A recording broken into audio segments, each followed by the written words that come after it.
I just want to introduce myself. My name is Tiana K. Johnson. I'm a theater artist in the area and a friend and frequent visitor of the South Bronx Cultural Center. I'm also a friend of Daniel's, and he asked me to come and be a part of the performance today. Not the actual performance, but do a little something. And so this is why we're here. Okay. That's right. Today we celebrate an icon, Dr. Martin Luther King Jr. Today we reflect on the life and work of Dr. King and all that he stood for. Today, 3 youths will reimagine Dr. King's prolific, prominent, and ever-relevant I Have a Dream speech. Today we explore what this speech would sound and feel like if it were said today from the perspective of today's youth. For the artists, this is their way of remembering and honoring the memory and legacy of Dr. King. Today, we revive the dream.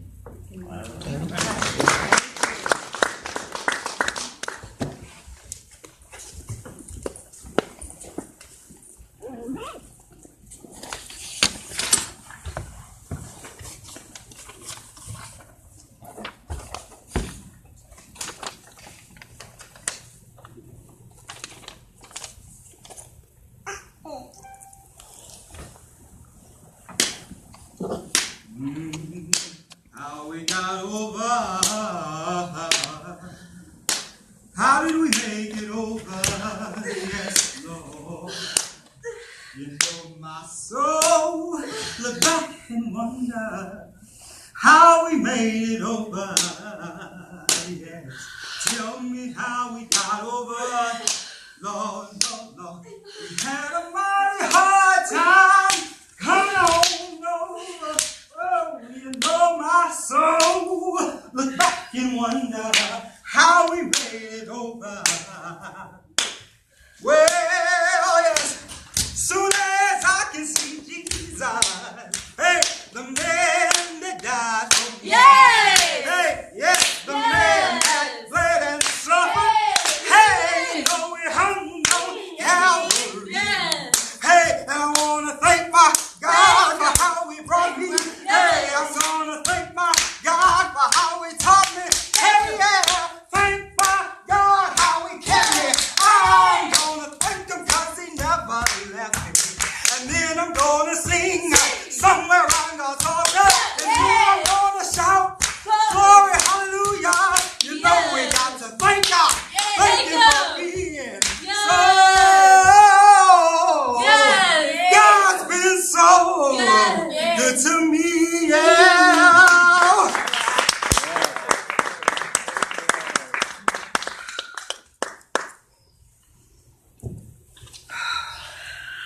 7.5 score years ago, a great American in whose symbolic shadow we stand today signed the Emancipation Proclamation. This momentous decree was a great beacon light of hope to millions of Negro slaves who had been seared in the flames of withering injustice. But it came as a joyous daybreak to end their long night in captivity. But 100 years later, the Negro still is not free. 100 years later, the Negro still is not free. 100 years later, the Negro is still badly crippled by the monotone of segregation and the chains of discrimination. 100 years later, the Negro still languish in the corners of American society and find themselves in exile in their own land. So, we have come here today to dramatize a shameful condition. And since we have come to cash the check that the architects of our republic have written in the magnificent words of the Constitution and Declaration of Independence, this was a promissory note that all men, yes, black men as well as white men, will be guaranteed the unalienable rights of life, liberty, and the pursuit of happiness. It is obvious today that America has defaulted on this promissory notes insofar as her citizens of color are concerned. Instead of honoring this secret obligation, America has written the Negro people a bad check. A check that has come back marked insufficient funds. But we refuse to believe that the Bank of Justice is bankrupt. We refuse to believe that there are insufficient funds in the great vaults of opportunities in this nation. So we come to cash a check that will give us upon the man the riches of freedom and the security of justice. We've come to this hollow spot. In time. This hollow spot Right here. Right now. to remind America of the fierce urgency of now. This is no time to take in the luxury of cooling off or to take that tranquilizing drug of gradualism. Ain't nobody got time for that. Show them. Now is the time to rise from the dark and desolate valleys of mass incarceration, social degradation, cultural inequalities, and police brutality to the unlit path of racial justice. Yes, now is the time that we rise from the quicksands of racial injustice to the solid rock of brotherhood. Now is the time that we make equality a reality for all of God's children. It would be fatal for the nation to overlook the urgency of this moment. In time. Right here. Right now. 1963 was not the end. It was the beginning. It was only the beginning. But somewhere between 1963 and 2017, Dallas was the flame. It was an England. James thing. And we became distracted by falling rains, diamond rains, Instagrams, and two shades. Young kids said, "Both hopscotch, hit the million rock, both Coretta Scott, we're about to let you walk. Shawty wants you on my way." Social media taking all the play. Influencing your say, make it easy for all of our problems to fade away. Make it hard for a brother to just say, "Hey." Somebody tell me what done happened to our dreams today. What that's that? Where is that? Where's that? Wait a minute, let us run that back. But somewhere between 1963 and 2017, doused was our flame. There was an end game, and it changed everything. And we became distracted by finer things like diamond rings, Instagrams, 2 chains. Young kids, they don't play hopscotch no more. We record them on Facebook, hitting the Millie Rock. I know kids who don't know Coretta Scott. As soon as we say, "Shawty, won't you come my way?" they know Fetty Wap. This is what we mean by social media taking all the play.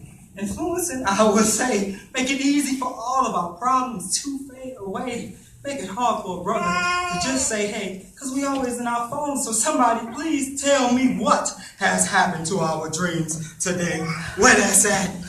What has happened to the dreams that have been deferred? What happens to a dream deferred? Dr. King said, "We cannot walk alone." Maybe if Trayvon was with somebody, instead of on his own, we would have another brother's dreams to hold on to. Does it drop like raisin in the sun? And as we walk, we must make a pledge that we must always march forward. We cannot look back.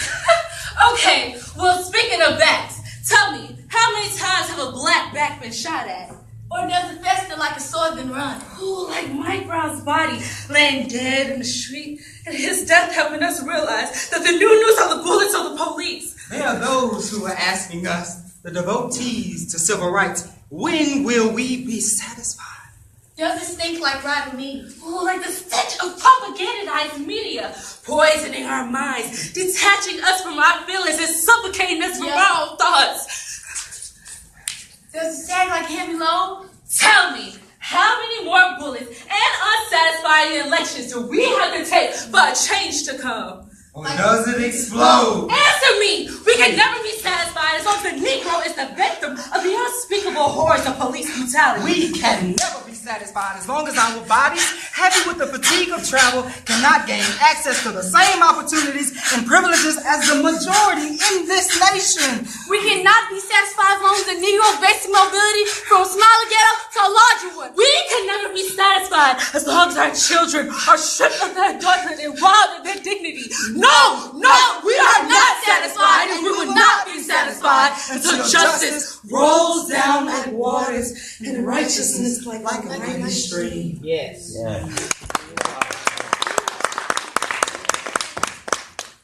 Today, it seems like our dreams have died.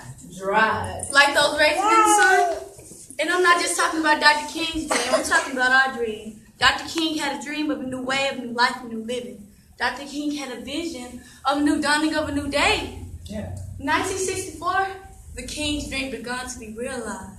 I wonder, what would happen if people chase after their dreams like Dr. King? If we sought after our own visions for our own life? If we follow the same dreams that we had before society told us we couldn't because of the color of our skin or the status of our bank account? Right. And people realized that dreams could change the world. They can.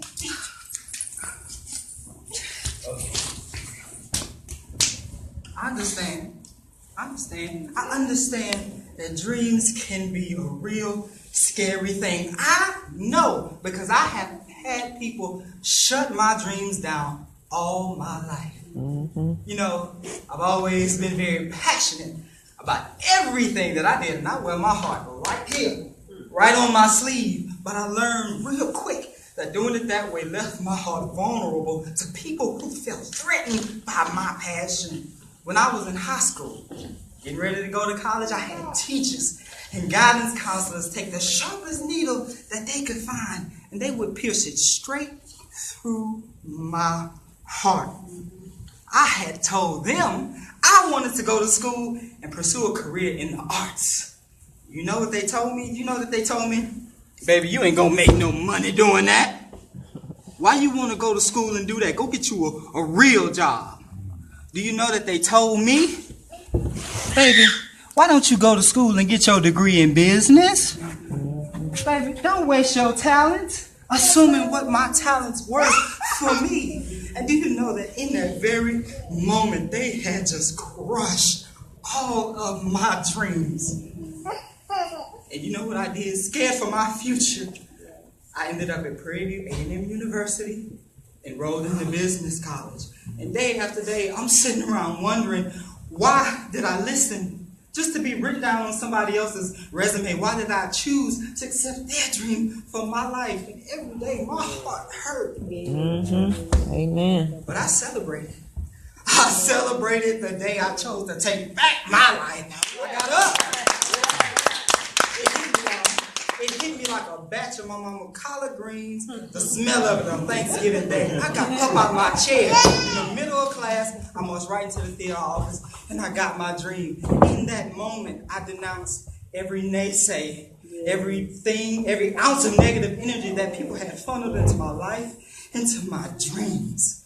In that very moment, I took back my life and my passion, and I pursued it relentlessly, unapologetically. Come on, man. Right. And in that moment, my heart was healed. It was healed. And now I work full-time in the arts. All right. And I make a good living for myself, so I'm here to encourage you to do the same thing. Go get your dream. That's right. Because your life may look like one of my favorite poems by Christopher Lowe. God may ask you to come to the edge, and you'll be afraid that you might fall. And God will say, come to the edge. And you'll go closer, and then God is going to push you. But then you'll realize that all this time, you had the capabilities to fly. Come on now. Bring me all of your dreams, you dreamers. Bring me all of your heart's melodies so that I may wrap them up in a blue cloud cloth away from the two rough fingers of the world. And this is what we aim to do. Wrap up your dreams, protect and preserve them, and hold them. until maybe, just maybe, they come true. All the work and progress that human beings have done on this old world of ours was made out of nothing but dreams. That is why it is wise to think, to hold fast to dreams. For if they die, life is like a broken winged bird that cannot fly. Hold fast to dreams. For if they go, life is like a barren field, frozen in white snow. I am a water-bearing art enthusiast, a lover and a friend. No, and I'm sensitive. I'm a woman. I have dreams, freedom dreams of being able to embody this vision of a woman, standing in defiance and truth of the naked eyes that once tried to rob me of my intensity and purity. Man, it took me a long time to be able to stand in front of y'all full of power. See, I used to dream real big. I mean, so big. So big. That I would scare people away. But it didn't matter, because I wanted what I wanted for myself and nobody else. Man, as I grew older, a rude reality began to tap me on my shoulder, and the world didn't seem so nice. I had people who walked into my life that presented themselves as friends and mentors who turned out to be false heroes. See, I had people who came into my life and they were masking their words with honor and appearing to be trustworthy. Man, there was doors that began to open, that began to slap me in my face. And I took a look around and I realized I was standing in the middle of a false community. Man, these same people who came into my life could care less about my success. So, I decided the best place for me to be was alone. Right. And that's when I really felt lost. I had allowed the hands of their oppression to pry the innocence of my sordid thoughts. And I felt like I was drowning in a chokehold of depression. But man, the day that I broke those hands of oppression, I came out on the other side, full of light and peace. I looked in the mirror and I saw this queen wearing a crown of life made of thorns, daring anybody to steal my dreamlike thoughts. I saw a wise woman, tough enough and strong enough to fight off any demon who sought to hold my wings back. I saw me. I saw myself. And as I looked into the mirror and I saw all her broken dreams come back to form the apple of her eye, man, that woman is me. And now I can stand before y'all today full of power and say, I am a water-bearing art enthusiast, a lover, and a friend. And yes, I'm still sensitive. I'm a warrior, a dreamer, a believer. I am a woman, and I am a living dream. All right. And this is why we believe that the first step to living a fulfilling life is to dream. That's Our right. people. Yes. Who else has a dream? We're going to start from there. Come on down. You want to share your dream with us? Well, my vision is I'm about 20 minutes outside of a city, and I'm driving slowly. I have the music up loud. I have Bose speakers on. I have just hit that 6th gear. I turn into my property, and it says Sweet Joy Farmland. I pull in. I have organic gardens. I have herbs. I have vegetables, corn, and we bring kids out and we teach them to play in the earth. And we have statuettes in there that show success and self-esteem building, statues that look like you and you and you. And then we have classes where we teach yoga and mindfulness. And we bring them in and we teach them wealth as it relates to real estate. Then I drive on up to my house. I drive into my house. And the glass partition separates my garage and my home. And over here, as you get out, there's wood floors. And down at the end is my basketball court. And there's ballet bars across the wall over here with mirrors over it. And then there's a master bedroom, so if you need to shower and bathe in there, you can go. Then you bypass the stairway and you get on the elevator and you go to the second floor. And once you exit the elevator, the whole front side is the house. And out here is the whole balcony. And you look out and you look over the farm. You look over Sweet Joy. And this side right here is the whole master bedroom. And it's filled with jacuzzi tubs, master closet, washer and dryer in it, just for the two of us in there. Then you come on the other side, you have a commercial kitchen.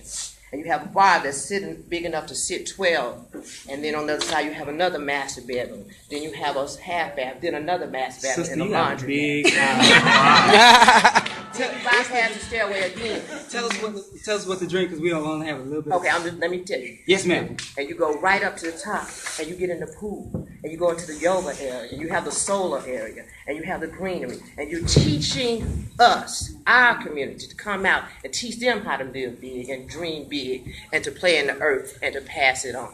All right. Yeah. Dream on, sister. We have a young sister right here. You want to share your dream with us? I want to be And I want to be a veterinarian when I grow up. Yes. You can do that and much more, sister. Right here. Have you ever had a dream that's so big it scares you? Yes. What's scarier is not actually having that dream transpire. So my dream is to write full-time for a living, direct, be in the arts. I want to have a platform bigger than Netflix and Hulu for people of color to be able to present our stories and tell them authentically. Create a studio where people can do what they want to do. We don't have to fight executives to be and do and all the listing of that. And to grow a community where white supremacy is not the primary care. Healthcare isn't an issue. Divisiveness is not an issue. So being on the brink of death has really opened my eyes to that, and I want to keep the dream alive. Amen.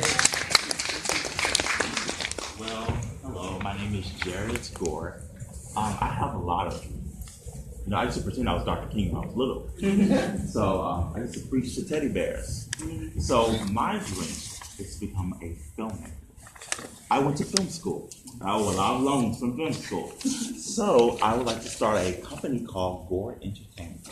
And since I struggle with funding for films, it's a challenge, struggle with funding, I want to create a film production based off of YouTube.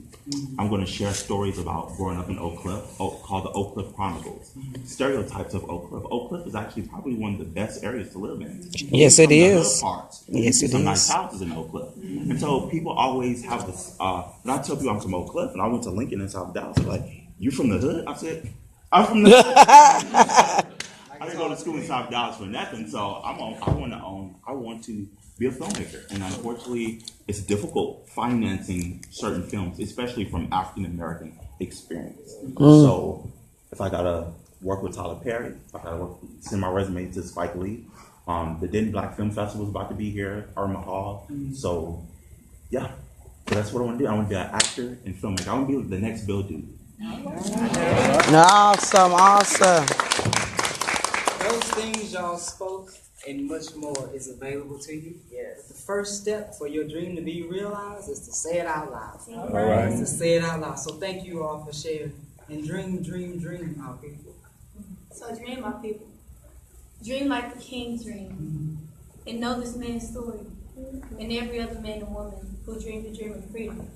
That's why one day, when the glory comes, it's going to be ours. That's right. That's right. Because we shall overcome. We're going to overcome. We shall overcome. We're going to overcome. Hands to the heaven. No man, no weapon formed against. Yes, glory is destined. Every day women and men become legend. And those sins that go against our skin become blessings. The movement is like a rhythm to us. Freedom is like religion to us. Justice, keep juxtaposition in us. Justice for all. Just ain't specific enough. overcome. We shall overcome. One man died. His spirit revisited us. True and living is us. Resistance is us. That's why Rosa sound the bus. Dream, my people. That's why we walk through Ferguson with our hands up. We shall overcome. We're gonna overcome. When it go down, we want me to man up. They still stay down, we gon' stand up. Shots be on the ground, cameras stand up. King pointing to the mouth, so we gon' run up. Dream, my people. We shall overcome. We're gonna overcome. Have your dream and pursue it. No longer should we be limited by naysayers, our circumstances, or our environment. Today is the day that we revive the dream. Claim your dream and see it realized. Because when we dream, we allow freedom to ring from every village to every hamlet, from every city to every state. And when we do, we speed up that day when all of God's children, black children, as well as white children, as well as brown children, Jews and Gentiles, Protestants and Catholics, Christians and Muslims and Christians will all be able to join hands in the singing of that great Negro spiritual. Free at last, free at last. Great God Almighty, we are free at last. All right. Dream. That was